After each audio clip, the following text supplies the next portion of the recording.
On est vendredi, on est le 16. Oui, j'avais marqué le 15, je me trompe tout le temps. Bienvenue à Prenant votre café. Aujourd'hui, je vous parle de d'autres investissements. Il n'y a pas juste la filière batterie, la filière whatever, il y a aussi la filière insectes. Je vais vous parler de ça. La taxe de carbone pour les agriculteurs du Québec, ça représente quoi? Le Canada a une super puissance énergétique. À quel âge on devient vieux? Warren Buffett a donné son âge, qui s'est senti vieux. Pas ce Canada. Combien ça nous coûte par année, ça, cette affaire-là? La Côte-Sainte-Catherine est juste ici en bas, puis j'ai le goût de vous en parler parce qu'il y a quelqu'un qui m'a envoyé ça, puis je vais vous montrer la folie des gens qui nous dirigent à la mairie de Montréal, justement à Montréal, une ville féministe, parce que c'est son idée. La fin de François Legault, est-ce qu'il attend comme Biden, lui? Bon, on va parler de ça. Je vous reparle encore de United Health. Je vous ai parlé de Falling Knife hier, j'en ai parlé avant hier, ça continue à dégringoler. Donc, je vais vous parler de ça. LeaderTech, je vous en ai déjà parlé. Power Corporation, Walmart, Télécom ne vont pas bien à cause des frais de roaming. Bien, ça, je dis ben bon.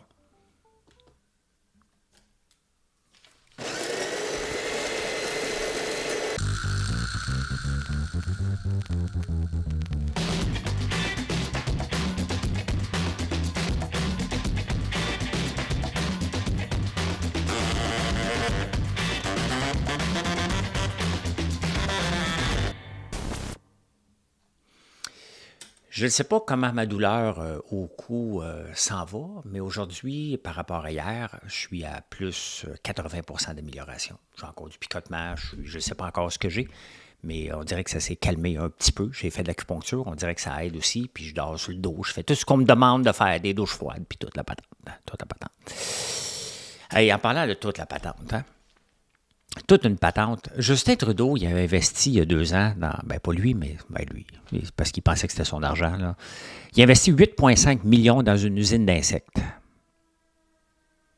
Qu'est-ce que le gouvernement fait dans une usine d'insectes pour faire de la farine? Est-ce que je vous ai déjà parlé des chefs boers puis des autruches? J'ai déjà investi avant 1990, dans des pink sheets. Exactement ce que le loup de Wall Street, sur les autruches. Là, l'autruche était supposé être de la viande de l'avenir, puis on était supposé manger juste de la viande d'autruche. Ça ne s'est pas passé. J'avais investi une compagnie qui était un flop, là, qui était un scam, là, on va se le dire. Mais ça n'a jamais arrivé. Après ça, j'ai acheté des semences de chef-bois qui coûtaient cher aussi. Maintenant, le chef-bois, on l'a ici, mais ça coûtait très cher. Ça n'a pas levé. Ça a levé, oui. Ça a marché, mais pas pour le prix que j'ai payé. Les insectes, puis la farine, on s'entend que oui, mais c'est marginal. Qu'une compagnie veuille développer de la farine d'insectes, bravo, ça leur appartient. Qu'est-ce que le gouvernement a fait là-dedans? Le gouvernement, le problème, c'est qu'il investit tout le temps, alors que la mise en marché n'est pas faite. Produire de la farine d'insectes, on peut tout en produire. Moi, j'ai des mouches à fruits, vous livrez ça de la farine d'insectes. Pas de problème. Mais c'est comment qu'on le vend. Le gouvernement, il va falloir qu'il comprenne à un moment donné la colonne revenu. Au lieu de toujours regarder la colonne. Hey, c'est le fun. Là, on va devenir un leader. Arrêtons de penser d'être un leader. Alors, à chaque fois qu'on veut être un leader, ça nous coûte des milliards. Là, vous allez me dire, c'est pas grave, c'est juste pour 8,5 millions, mais c'est terminé 2 ans plus tard. C'est ça. Pendant ce temps-là, la taxe de carbone qu'on a au Québec, que le Québec s'obstine à garder, on paye à peu près, je pense que c'est 28 cents. Là, j'ai pas les chiffres. Attends un peu, j'ai-tu marqué? Non, OK, bon. C'est entre 8 000 et 10 000 $ de plus que ça me coûte, moi, qu'un cultivateur en Ontario pour le prix du diesel et la taxe carbone. C'est énorme, là. Je suis quand même une petite ferme, là. On a du propane aussi pour faire sécher le soya ou le maïs. Ça aussi, on paye un surplus. Donc, tu sais, à un moment donné, c'est toujours les agriculteurs qui payent le prix. Tout le temps. Ce sont les premiers touchés. On le voit avec la Chine, là. Ce sont les premiers touchés, puis c'est encore le cas ici. Après ça, on demande de produire des choses à prix abordable. Pourquoi vous pensez que je suis dans la transformation, que je transforme tout à la ferme, mes produits? Parce que revendre les grains, c'est pas payant. Je serais dans le trou financièrement, complètement. Mais si je le transforme en shampoing, en savon à main, en savon à vaisselle qu'on est en train de développer, là, je donne de la valeur. Là, je peux avoir une ferme. Là, le monde va rire, là. Tu fais du savon à vaisselle avec de l'huile de soya, toi. Hein? Puis qu'est-ce que tu penses pour nourrir les animaux, là? Ben oui, mais moi, j'ai décidé que c'était ça, mon modèle d'affaires. Et ça fonctionne. Donc, vous aimez ça. Merci pour ça. Est-ce que le Canada va devenir une super puissance énergétique telle que Mark Carney le veut? Le problème, c'est qu'il a donné les clés de l'énergie, ben, pas tout à fait, là, mais il y a Stephen Guilbeault, lui, qui ne veut rien savoir d'avoir des pipelines. Si on veut devenir une superpuissance énergétique, là, qu'est-ce que vous voulez qu'on fasse? Il y a une seule chose, du gaz, puis du gaz naturel liquide. On ne peut pas exporter autre chose, là. On ne peut pas exporter autre chose, là. Regardez, même l'Ontario manque d'électricité. Ils viennent de faire entrer des... ils sont en train de faire ça. Des petites centrales nucléaires avec la nouvelle technologie et des usines pour produire l'électricité au gaz naturel liquide. On en a au Québec de ça, là. Il y en a en Ontario. On va l'exporter un peu partout, mais il va falloir bâtir des pipelines. Il va falloir accepter d'augmenter la colonne des revenus. Sinon, on ne deviendra pas une superpuissance. Il va falloir que Mark Carney pile par-dessus tout le monde ou qu'il mette des yes men. Il va falloir bâtir des pipelines. Vers l'ouest, vers l'est. On s'en fout de l'acceptabilité sociale. On n'a pas une scène. Mais Guilbeault ne veut pas. Tu sais, on ne veut jamais augmenter la colonne des revenus, là, à peu près nulle part. Hier, j'en parlais pour les aînés du Québec qui sont pauvres. Hein? Et je faisais les calculs par rapport au rendement de la Caisse de dépôt et du Fonds de pension du Canada. La Caisse de dépôt a un rendement de 7,1 sur 10 ans. C'est bon.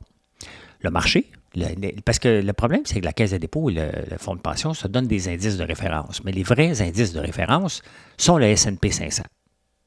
C'est là-dessus que tu dois te baser parce qu'on peut tous investir des milliards, si on en a, dans le S&P 500. Dans un fonds. Les fonds qui représentent le S&P 500, dans les 10 dernières années, ont rapporté du 12 %. La Caisse de dépôt, du 7,1 %. La différence, là, la Caisse de dépôt actuellement a 473 milliards sous gestion. À peu près, là. Ça serait 700 milliards qui auraient sous gestion. Cet argent-là, on pourrait le redonner aux aînés. Vous voyez la différence à un moment donné quand un point de pourcentage, je vous l'ai montré souvent, là. Bien, c'est ça. Il va falloir accepter que la Caisse de dépôt et le fonds de pension, leur investissement dans tous les petites patentes qu'ils font, là, on n'en veut pas.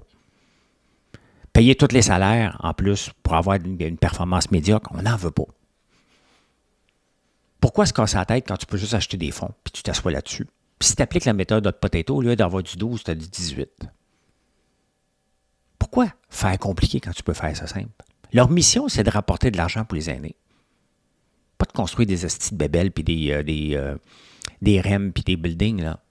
C'est de rapporter du revenu. Les autres missions, laissez ça au gouvernement. Vous allez me dire c'est gouvernemental, là, mais voilà. Et en parlant de pension et d'âge, à quel âge qu'on est vieux? Selon les études, c'est à 74 ans qu'on dit « Ouais, on est vieux ». Moi, cette semaine, j'ai 57, là. Je peux vous dire que depuis 10 jours, je sens que j'ai 74 ans. Là, aujourd'hui, je suis tombé peut-être à 65, là. J'ai mal. Mais le mal part tranquillement, ce qui est une bonne nouvelle. Warren Buffett, il y a 94 ans, 95 ans, il a dit « Ouais, c'est à peu près à partir de 90 ans que je n'étais plus capable de suivre le pace. » là. C'est une machine. C'est une machine, ce gars-là, quand même. Il boit son Coke, son Cherry Coke. Faudrait que je regoute à ça, du Cherry Coke. C'est sûr que je serais déçu. Vendent-tu au Québec, quelque part? Ça doit. Ça doit. Et Post Canada qui s'en vont en grève. On reçoit toutes les... honnêtement, les compagnies que vous utilisez Post Canada, là, encore, vous me découragez. Vous me découragez bien raide. T'sais? Là, c'est marqué partout. Ça va, attention, Post Canada, attention. Non, moi, je n'utilise pas Post Canada. Et je ne les utiliserai jamais. Ça nous coûte 1 milliard. Moi, je n'utilise pas le système de santé. Je vais au privé. Je n'ai jamais utilisé le système d'éducation pour mes enfants. J'ai payé au privé. Je n'utilise pas Post Canada. Très, très peu. Très, très peu. Et ça nous coûte, il faut pomper encore 1 milliard par année là-dedans. Ils ne deviendront jamais efficaces. Chaque dollar qu'ils vont, c'est pour redonner en augmentation de salaire à quelque chose qui ne fonctionne pas.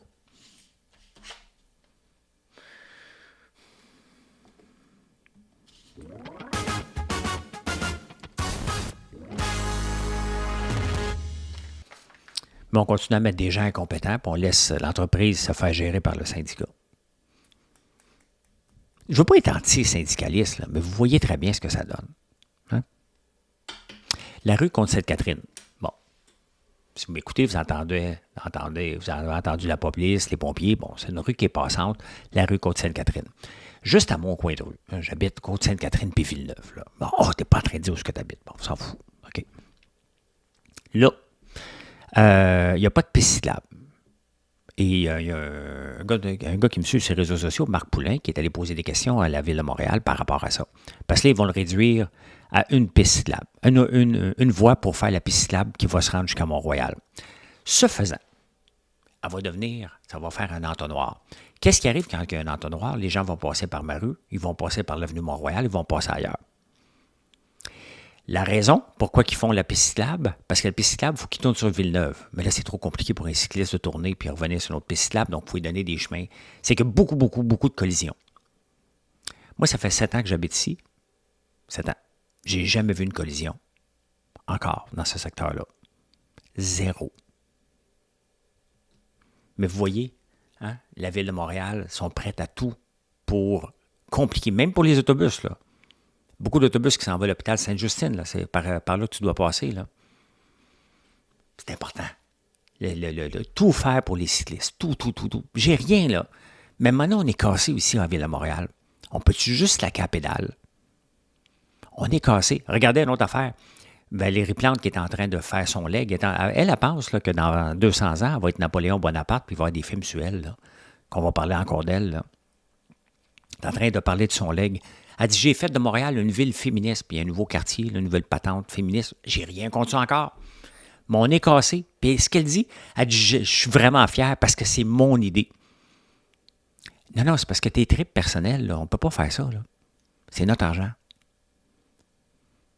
Il va falloir mettre vraiment des politiciens qui sont au service du peuple et non pas à leur service pour leur cause personnelle. Denis Coderre était pareil. Sa cause personnelle, c'est les expos. C'est bien youpi, là. Hein? C'est pas ça, être politicien. J'ai rien contre le féminisme, là, les amis. Ma blonde est très féministe, là. Je le suis moi aussi. Je suis toujours avec des filles. Mais c'est pas ça, gérer une ville. On est cassé. Ce qu'on veut, c'est des infrastructures. Ce qu'on veut, c'est, oui, la place aux cyclistes, mais pas toute la place aux cyclistes. J'ai hâte de voir ma rue, qu'est-ce qu'elle va avoir de l'air. Moi, je m'en fous, je travaille de la maison, là. Mais toutes les fois qu'il y a eu des travaux sur Côte-Sainte-Catherine, ma rue débordait. C'est exactement ce qui va arriver.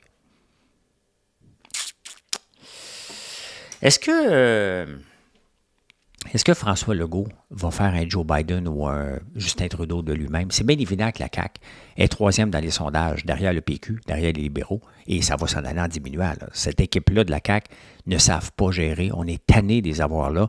On est tanné de se faire mentir. On est tanné de les voir mal gérer toutes les patentes. Il n'y a pas personne en contrôle, nulle part là-dedans. Nulle part.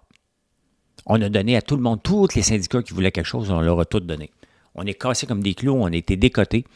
Et on n'a pas d'argent pour rien faire. François Legault pourrait se relancer en politique. Normalement, il donne des bonbons de 500$ plusieurs fois. Là, c'est dans 17 mois. Là. Est-ce que vous pensez vraiment que François Legault est la bonne personne? Les gens de la CAQ qui vous m'écoutez, est-ce que vous pensez vraiment que François Legault est la bonne personne pour revenir pour un autre mandat?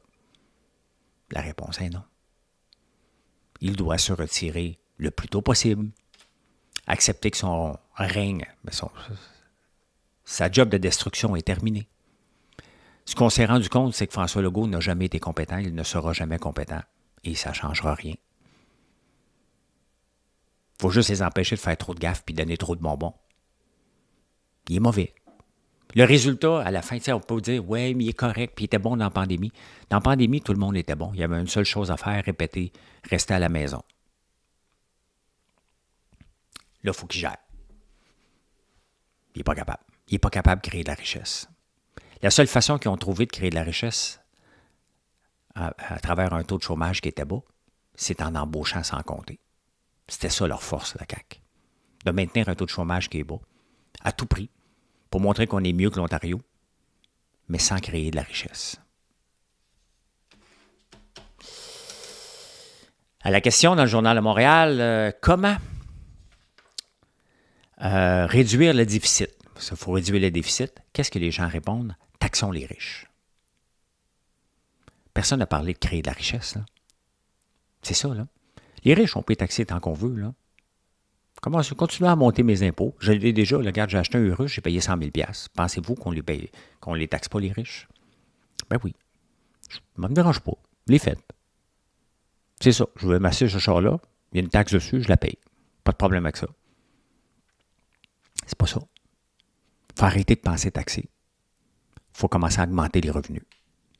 Quelles sont les créations de richesse et les ressources? Vous allez m'en entendre parler. Vous le voyez, j'en ai parlé dans les fonds de pension pour les aînés. Si on ne peut pas leur donner plus d'argent, c'est parce qu'on n'a pas créé assez de rendement. On ne peut pas taxer les riches à l'infini. Ça prend des revenus. Les revenus peuvent venir du pétrole, peuvent venir de l'exportation de nos produits, mais certainement pas en donnant des subventions. Comment réduire le déficit? Coupons les subventions aux entreprises. J'en veux pas des subventions, moi, j'en veux pas. Je veux en avoir jamais, jamais, jamais. Mais il y a des délégations du Québec un peu partout dans le monde. Aidez-moi, par contre. Si je vous contacte pour dire j'aimerais ça être dans tel pays, présentez-moi pas un consultant. Aidez-moi pour vrai. Aidez les entreprises qui veulent s'installer ailleurs. Faites des vraies délégations commerciales. Pas des gens qui vont juste prendre des drinks et couper des drapeaux, là, des rubans. On ne veut pas de subventions aux entreprises. On veut couper le déficit. Coupons les subventions aux entreprises. Combien qu'on en a donné des subventions qui n'ont pas marché? Un esti de paquet. Ça fait 2 fois chaque matin. Ça fait du bien. Fait que non, comment réduire le déficit, c'est pas en taxant les riches, on les a taxés au max. Tout le monde est taxé au max. Toutes les braquettes, là. Toute la gang. Là, il ne faut plus faire ça. Il faut créer de la richesse. Il faut arrêter de dire non.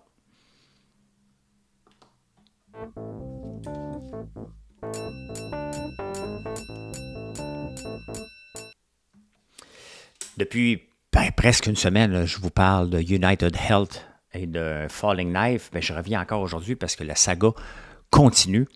Si on regarde sur 3 mois, regardez, aujourd'hui, elle perd 15 %. Elle est rendue à 263. Cette action-là valait plus de 650 $ il y a 3 mois.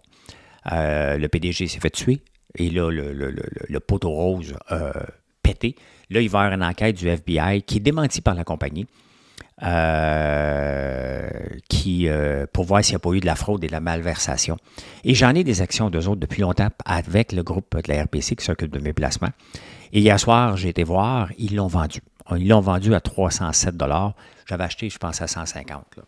Donc, je n'ai pas perdu de l'argent. Bon, on aurait dû vendre à 600, mais personne, c'était une compagnie qui avait une belle progression. Mais là, c'est la débandade totale. Donc, ils ont vendu, ils ont coupé cut your losses. Et c'est ça, quand je vous parle de ne jamais attraper un couteau qui tombe, mais il continue à tomber. Il n'y a pas rien qui le retient. Il y a une raison pourquoi il est parti de 600 à 263 et il n'y a pas de raison pour leur virer de bord en ce moment. Donc là, c'est sûr, vous n'êtes pas garoché là-dessus. C'est une action à 300 $. Là. Mais c'est une action à 2 $ où regardez, si on regarde... vous avez fait la même chose, peut-être pas toi, là. Peut-être pas toi, mais Weight Watchers, les gens ont fait la même chose. Hein. Ça tombe, puis vous avez investi alors qu'ils sont en faillite. Vous pensez toujours que ça va revenir avant. Oubliez jamais que quand une action tombe, il y a une raison. Et c'est cette raison-là que vous devez vous fier plus que... Et ça va remonter. Power Corporation, ça a l'air de rien, là, mais on n'en parle plus beaucoup de cette compagnie-là. Avant, dans les journaux, la presse leur appartenait, maintenant non. Et elle était toujours dans les journaux, tout le temps. Ça fait 100 ans qu'elle existe. 100 ans. Elle est arrivée à la bourse en 1977. Ça, c'était le Québec Inc., là, Power Corporation, les démarrait.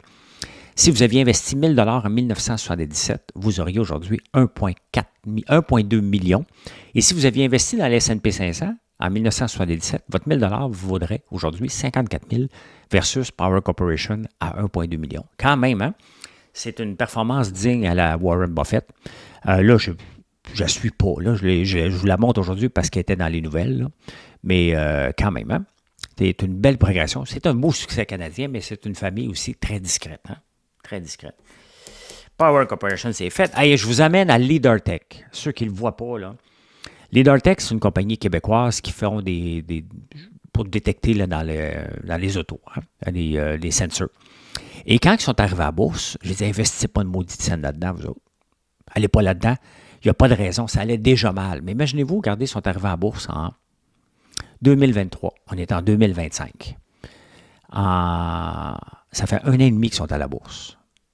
Ils ont déjà eu 2 warnings du Nasdaq pour remonter le prix en haut d'1 $. Ils sont à 51 cents, ils perdent 12 % aujourd'hui. Et là, ils ont dit, on n'a plus une scène. Ça allait déjà pas bien avant. Ils sont allés à la bourse alors qu'ils n'auraient pas dû aller là. Et là, ils vont se faire délister. Ils ont besoin d'argent. Combien d'argent qu'on a mis là-dedans? Un peu... Non, je ne l'ai pas. Je ne l'ai pas noté. On a mis de l'argent encore là-dedans. c'est du R&D. Laissons les entreprises avec leur R&D. On leur donne déjà des crédits d'impôt. Pas besoin de leur donner d'autres subventions puis d'autres prêts inutiles. J'espère que vous n'aviez pas investi là-dedans, mais je vais me faire bon joueur parce que le groupe Dynamite, à toutes les fois que j'en ai parlé, il y a quelqu'un, j'ai dit souvent, touchez pas à ça, groupe Dynamite. Et depuis que j'en ai parlé, il y a quelqu'un qui me dit, tiens, l'effet Lambert, ça remonte. Groupe Dynamite qui était arrivé à la bourse à 20 $ aussi, hein, et qui a tombé jusqu'à 10. Là, il est remonté à 14. Mais ceux qui ont investi au départ, c'est pour ça qu'il ne faut pas toucher une action qui arrive à la bourse. Laissons le marché se stabiliser avant. Là, maintenant, est-ce que c'est un bon prix? On va le voir dans les prochains trimestres, mais laissons le temps. L'approche Livermore veut que, regarde, on ne soit pas pressé. Vous n'êtes pas pressé de perdre de l'argent. On est peut-être pressé d'en faire. Mais pourquoi être pressé? Vous pensiez vraiment acheter Groupe Dynamite à 20$, c'était pour monter à 200$? Je dis ça, là. C'est pas moi. Hein? Ah, Walmart, c'est vrai, je n'ai pas regardé Walmart. Walmart a rapporté ses résultats meilleurs que prévu. Ça a descendu avant le marché pour remonter. Donc, les gens sont frileux avec les nouvelles, là. Je n'ai pas besoin de le monter. Là. L'action, elle perd 0,5 %, donc ça va relativement bien. Et la bourse est à la hausse un peu. Le S&P 500 qui était à 5009. Donc, on est dans la braquette de Livermore. Hein, 5008, 6000 pour déterminer si on a un plancher. Donc, on est encore là-dedans. Là, si vous cherchez à investir à long terme, c'est le genre de choses qu'ils vont regarder. Fait que voilà. Bien, et c'est ça. United Health, ils l'ont vendu. Une maudite bonne affaire. Je ne sais pas dans quoi ils vont réinvestir. Je vais vous le dire parce qu'ils font ça sans... Ils ne demandent pas la permission à personne. C'est comme ça que c'est géré. Donc, je pourrais aller en politique. Pas moi que j'ai mes placements. Anyway. Hein? Anyway. Hey, les télécoms, la plupart des télécoms au Canada font moins d'argent en ce moment. Pourquoi? Parce que les frais de roaming aux États-Unis, on voit moins aux États-Unis, donc ça rapporte beaucoup moins d'argent. Et tu sais, à un moment donné, là, j'espère qu'Elon Musk, quand il va arriver avec son téléphone cellulaire, il n'y aura plus de longue distance, plus de roaming. C'est ridicule de nos jours qu'on paye autant. C'est la gamique pour les gens riches. Vous en voulez taxer les riches? Bien, c'est ça.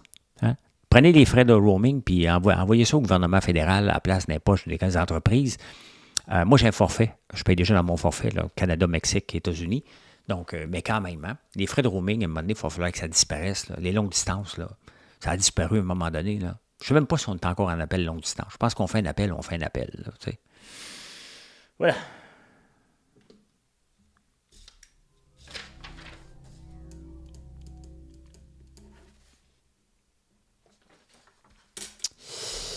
Êtes-vous célibataire?